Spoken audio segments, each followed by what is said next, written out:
Ante la compañía femenina de rostro juvenil, la idea de huir salió a flote. No sería la primera vez que me pasaba. De hecho, siempre había sentido que el mundo era creador de sucesos incomprendidos y absurdos, ajenos a lo que mi sensibilidad y razón pudiesen captar o asimilarlas como propias. Solo sabía, en ese instante, que no quería estar allí, salir como sea de la cafetería y dejar sola a mi acompañante, quizá con la desdichada realidad donde se quedase absorta al ver cómo la interrumpía, poniéndome de pie, dejando unas monedas en la mesa que cubrirían el gasto del café, empujando la puerta de salida para perderme por la calle transitada de burgueses apáticos, y en menos de lo esperado ya me encontraba caminando por la acera. Se supone que ante una situación así, el remordimiento y la culpa consumen la conciencia, dándoles aires de ser miserable y descortés. No, descortés queda corto. Patán. Sí, eso mismo, un patán completo. Pero aquello no me producía ningún estímulo negativo contra mi persona, sino de supervivencia, algo que llamaría propio de mí frente a situaciones incómodas. Salir, huir, escapar por verme sofocado o desconectado con lo que sucedía. ¿Por qué había hecho tal bajeza? No lo sabía exactamente. O sea, más allá de lo que he mencionado. O quizás sí. El caso es que los contextos no han sido mi fuerte. Aquellos instantes donde uno se ve existiendo en un punto fijo y todo lo que nos rodea es ajeno a lo que uno es o profesa. Música estridente y malsonante, pláticas personales y breves, afición por la bebida, el juego y el sexo, que, si bien es cierto pertenecen a esa gama de placeres fundamentales, en la actualidad llegan a ser ridículamente insulsas y aborrecibles. Eso, mejor dicho, es lo que me hacía abstraerme del momento, quedarme en mi forma de ser, en mi personalidad esteparia. No me adecuaba a ningún contexto, y menos si debía sacrificar algo de mi ser para otra persona o grupo. Y la chica del café no había sido la primera ni la última a la cual dejaba plantada en una cafetería porque me había aburrido de escucharla soltar sus tonterías. Era, como suele decirse ahora, mera charla casual y pueril, asquerosamente ajeno a lo que me gustaría escuchar de alguien a quien recién conozco o quien me reúno, ofreciendo mi valioso tiempo. Y afuera de la incomodidad, estando en mi casa con la sensación de que algo no estaba bien, la incertidumbre me llevó a preguntarle a un amigo cercano, a través de una llamada, comentándole previamente lo sucedido sobre mi actuar con la chica. Me definió como un ser un tanto apático y aburrido, exageradamente racional para su gusto. No todo tenía que ser razón o un sentido elevado de los temas y gustos, sino el disfrute y gozo de pasar el rato con alguien, me dijo.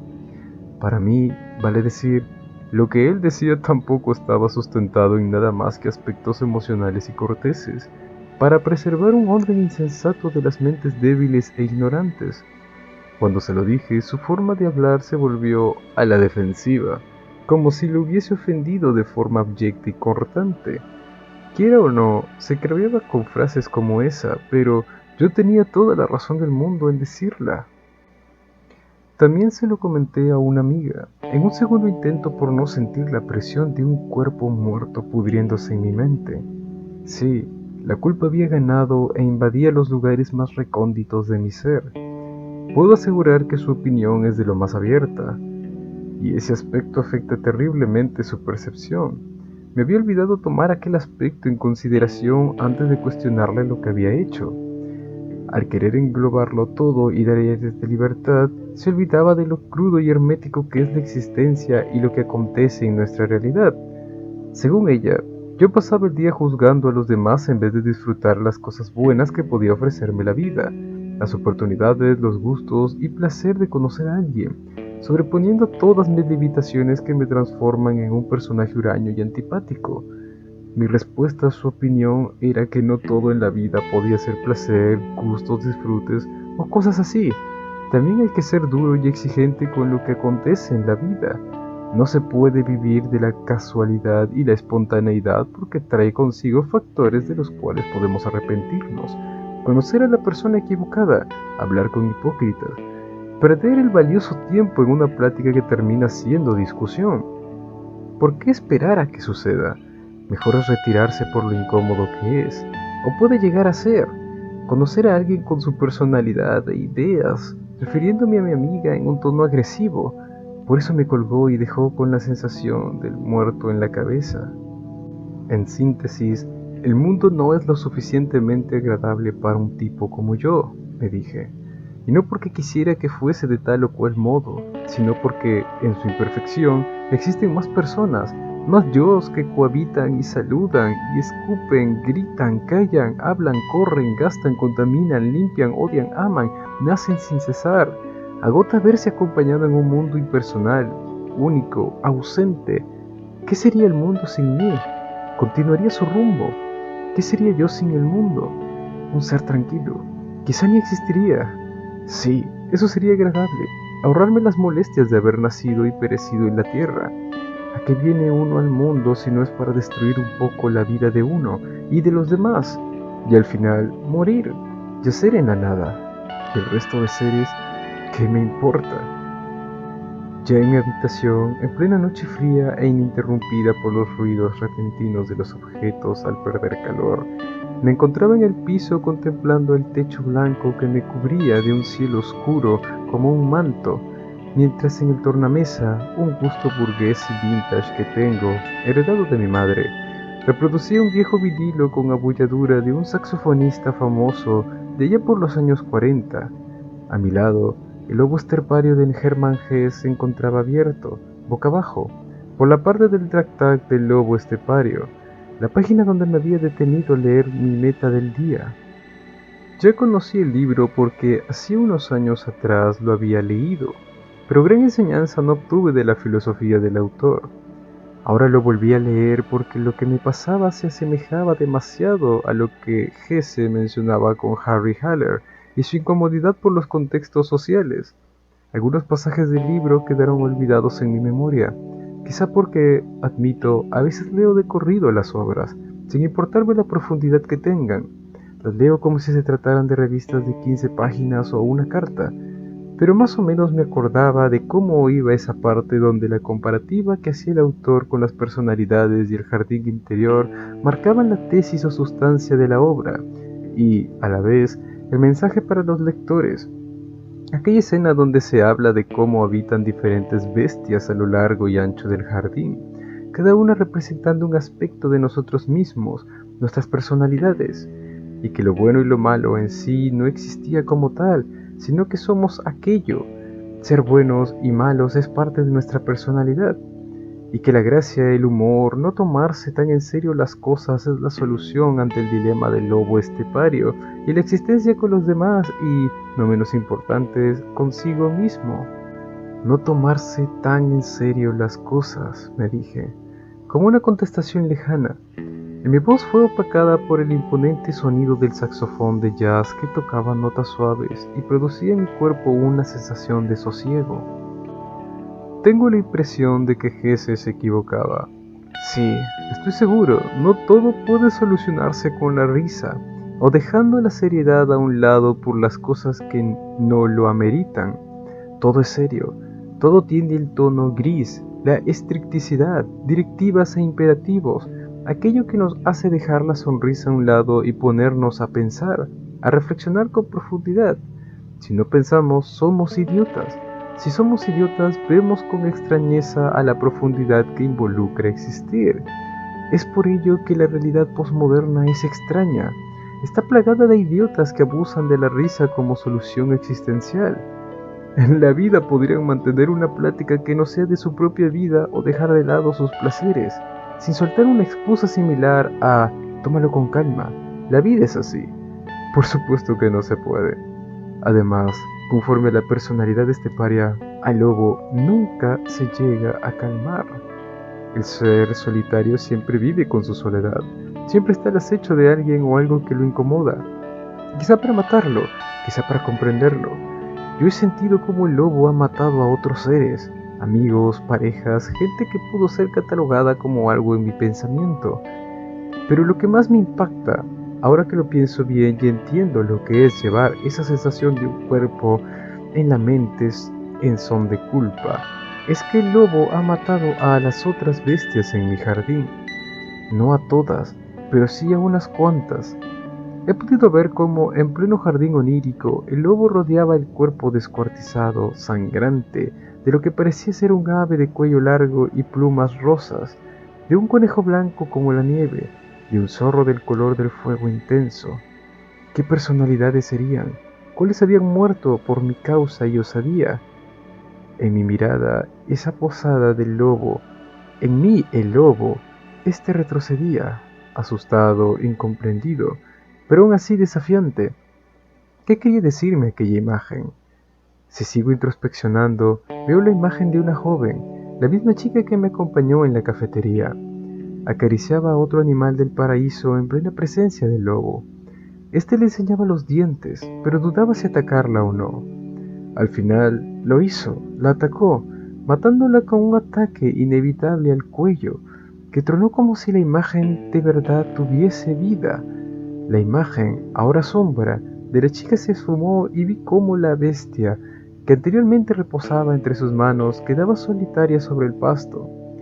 Entonces el lobo saltó, con la boca manchada por el líquido vital de su anterior presa, y la apresó entre sus garras, dándole unas cuantas mordidas y zarandeadas que, también, partirían el cuello del animal indefenso, dejando manchas rojas en el pasto, esparcidas sin ningún orden, y en sus fauces los restos de carne colgando que había desollado del pobre animal, y algo en mí se sentía muerto. No obstante, el lobo llevaba la mirada roja y llorosa, como si hubiese hecho algo indeseado. ¿Por qué imagino este tipo de cosas? ¿A qué quiero llegar? ¿Me estoy creando una especie de justificación simbólica de por qué soy así o por qué realmente hay algo que no cuadra entre lo que soy y la obra de Hess? Puede que ambas estén en la razón o puede que solo intento explicar de algún modo cómo funciono en este mundo indeseado. Reflexionar sobre estas cosas, aunque sean crudas, me hacen conocerme mejor, saber quién soy y por qué existo de diferente manera al resto. Debía seguir ahondando. El lobo ronda por el extenso terreno. Los otros animales siguen su vida con cierto temor a toparse con el lobo. Se aprecian los vacíos que van quedando entre los animales, los espacios manchados, los restos que atraen a los otros carroñeros y carnívoros a limpiar la carne de los huesos del difunto animal. Por mi lado, como ente omnipresente, sigo al lobo por donde intenta esconderse. Quiero descifrar su mensaje, entenderme a mí mismo. Cuanto más lo pienso, más me digo que he estado obviando mi personalidad esteparia, es decir, negaba la existencia del lobo. ¿Por qué asistir a un encuentro en la cafetería con una chica que no me agradaba lo que es o lo que dice? Es tentar al lobo a que actúe, hacerlo pasar por un momento incómodo. Pero, por otro lado, ¿no tengo derecho a intentarlo? Por supuesto que sí, lo tengo. O quizá hay un límite que soy consciente en mi personalidad y que estoy forzando frente a los demás, solo por no querer estar siendo yo mismo unas cuantas horas al día. El deseo de estar con alguien, sentirme integrado, pero a la vez la contradicción de no querer estar allí, verme solo, sentirme alejado de lo que me rodea, una desconfianza única que no tiene una explicación actual, sino histórica, pasada. El lobo alza el hocico y señala otra imagen lejana con formas humanas que se formula como sombra. Es una especie de figura, de porte conocido, íntimo, una pareja pasada a la cual le tuve un cariño tremendo, devoto. Puedo imaginar lo que había ocurrido en ese momento en que la conocí. El lobo, desconfiado, se acercaba parsimoniosamente a la joven. La percibía como un ser indefenso, simple, nada peligroso. La rodeaba como si quisiera grabarse su imagen hasta el más mínimo detalle. Luego, le frotaba la cabeza entre las piernas. No por ello dejaba de ser un tanto desconfiado. Al leve indicio de que la joven lo quería agarrar, el lobo daba un salto hacia atrás y mostraba la comisura de los dientes, pero no la mordía. Luego, pasado un lapso, volvía a acercarse con recelo. Esto se repitió incontables veces hasta que el lobo por fin se dio su cariño. Empatizó con ella. Era una nueva sensación, extraña, en su haber y en su memoria. La piel áspera y el corazón frío por fin conocían la calidez de una caricia que tenía tintes de sinceridad. Era lo más cercano a sentirse integrado con alguien, acompañado, situado en un contexto, sin temor a perderlo todo abruptamente. Pero, ¿qué pasó después? Claro, te recuerdo, todo se derrumbó, al igual que una imagen mental que es indeseada. Pero primero, antes de desaparecer, hace daño. Golpea, rasguña, deja marca y dolor interno al lobo. Tiene sentido. Por eso el lobo, mi lobo, desconfiaba del cariño de las personas. Es una forma simbólica de entender por qué el lobo rehuye del afecto y se siente amenazado. Ha sufrido. Yo lo hice sufrir. También la otra persona. Todos dañan al lobo, hasta uno mismo, pero poco o nada nos importa el daño que le hacemos a él. Usamos otra personalidad, otro animal para camuflar que el lobo está herido. Sí, eso hice. Ahora lo entiendo todo. Mi lobo es mi soledad, es mi ser impío, incomprendido, extraño, es todo lo que me aleja de los demás. Cuando estoy con alguien, sea quien sea, aminoro la presencia del lobo. Al inicio él confía porque es agradable verse acompañado, pero ¿qué pasa cuando todos se van? Traicionan al lobo, traicionan a uno. El lobo no vuelve a confiar y ahora te grita, se expresa ante una realidad que le disgusta. Es la misma soledad presente en cada instante de mi vida. Negar la soledad es negar al lobo es negar la parte de la existencia. Reírme de lo superficial que llega a ser la vida es burlarse de lo que ha vivido el lobo, de lo que representa la soledad, la tristeza, lo que deprime al ser, los golpes presentes, pasados y futuros. Por fin lo entiendo. No he sido un mal tipo con los demás por actuar así, sino que he ignorado al lobo estepario. He minimizado lo que representa en mi vida y las advertencias que me da con los demás. Yo confié, él también. Nos fallaron. No solo a ella, a la chica, que al fin y al cabo puede ser cualquiera, sino a todo aquel que se haya acercado al lobo, sin importar su condición o lo que representaba para mí. Si vuelvo a confiar, también habrá un nuevo daño que yo repercutiré en el lobo. Él solo quiere estar tranquilo. Yo solo quiero estar tranquilo, lejos de la gente y la incomodidad, dejar en paz a los otros animales que lo opacan por un deseo egoísta de mi ser, dejar los jardines externos donde habitan más razas esteparias. Lo único que me queda es aceptar esta responsabilidad que conlleva la soledad, o sea, existir, y entender que antes que cualquier placer o intento de risa o goce, primero está congeniar y lidiar con el lobo, considerar lo que pasará, cómo terminaremos, qué animales podrían morir o qué daño nos harán. ¿Cómo huiré de los lugares que pintan a menos? Es la reflexión que tengo esta noche, aún mirando al techo y escuchando el final de aquel vinilo abollado de música jazz, sobre mi forma de ser, de lo que hice y lo que soy. No tanto una justificación por mis acciones, sino explicación sin matices de defensa o víctima. Soy verdugo y culpable, no soy nada. Es una explicación, una consideración de lo que va más allá de lo que dice Hess, de lo bueno y malo en mí, algo simbólico, la figura de un ser que no llega a lidiar con sus animales, y, por ende, tampoco con el lobo, por lo que concluyo diciendo que, así como mi lobo estepario fue dañado, yo dañé al lobo estepario de alguien más. Todos, en cierto sentido, somos esteparios.